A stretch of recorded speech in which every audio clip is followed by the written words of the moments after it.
Hi, guys, and welcome to another 7-minute lecture. The new atheist movement. What was it, and is it still relevant today? The term new atheism was coined somewhere around 2004 or 2005. It used to be a big part of popular culture for a long time, particularly with people like Richard Dawkins, Sam Harris, Daniel Dennett, Christopher Hitchens, all of whom wrote hugely successful books about atheism at the time and were constantly on television and news shows to debate religion. There's no real definition for the movement or the boundaries under which this falls. If I had to describe it, I would call it an international movement that was largely popularized by the internet, where there was a subculture of online atheism that was number one, anti theistic in nature, and number two, influenced by the geopolitical terrain of the time. So, if any of you frequented internet forums, debate forums, and all that back in the mid and late 2000s, you probably know exactly what I'm talking about. It's kind of died down now, but back then the internet was crawling with debates about the existence of God and the effectiveness of religion. It was cool to be an atheist back then, and even social media platforms, which were all relatively young then, served as major platforms on which these debates were held. It was definitely a part of pop culture, big time. Even though I wouldn't really consider myself to be along the same ideological lines anymore, I have fond memories of the time and of being part of this movement. I was one of the many hundreds of thousands, if not millions, of faceless keyboard warriors who would debate the existence of God endlessly with strangers on the internet. It sounds like a huge waste of time now, but back then it was great fun. And to this day, certain parts of it still resonate with me. I wanted to look at some of the prominent atheist intellectuals who spearheaded this movement at the time and some of their books that shaped the discourse. Probably the most prominent is Richard Dawkins, a British biologist. Even though he had already written many influential books, the most famous one he wrote was called The God Delusion, which was a massive bestseller.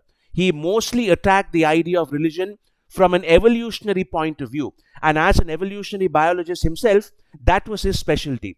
The God Delusion still remains a very thought provoking book, even though it's a little dated these days, particularly because the shape of Western culture itself has changed a lot in the short time span since it was written. And another thing which sort of worked against Dawkins was that his atheism then became the dominant part of his identity, even taking over the biologist part. It was almost as if Richard Dawkins was on a television show, you wouldn't have to call him a writer or biologist or whatever. You just had to put atheist under his name, since that was the only thing he ever spoke about. Sam Harris was another important figure in the movement. He wrote Letters to a Christian Nation and, more importantly, The End of Faith, which I personally thought was a much better book. He sort of took a similar approach but focused on both the scientific and geopolitical aspects of atheism back then. I mentioned geopolitics playing a role earlier as well, but I didn't elaborate on it, so let me explain it here.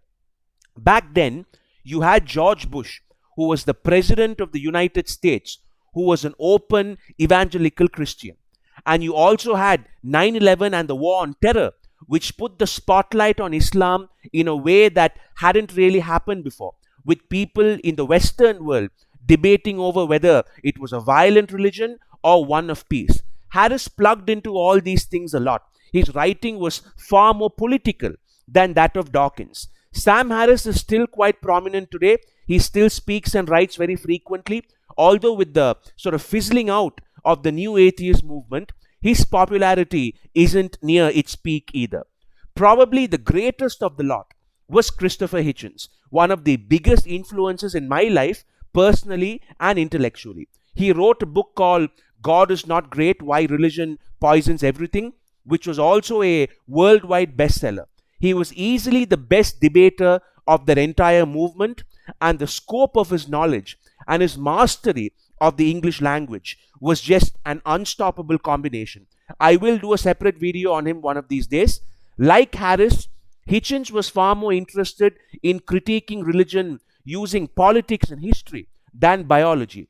Unfortunately, his death in 2011 kind of dampened the entire new atheist movement, and the overall debate has simply not had the same energy it had when he was around.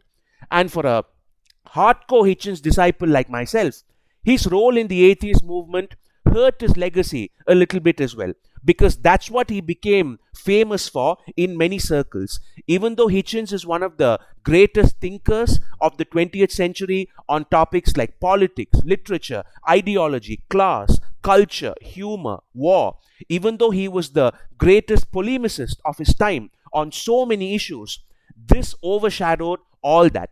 In fact, I can't even count the number of people I've met in my life who claim to be big fans of Christopher Hitchens, who haven't read anything else. They call themselves his fans, but all they are familiar with are his thoughts on atheism, which is such a shame for an intellectual of his magnitude. There are other figures in this movement as well, like Daniel Dennett, but we don't have time to go into all of them.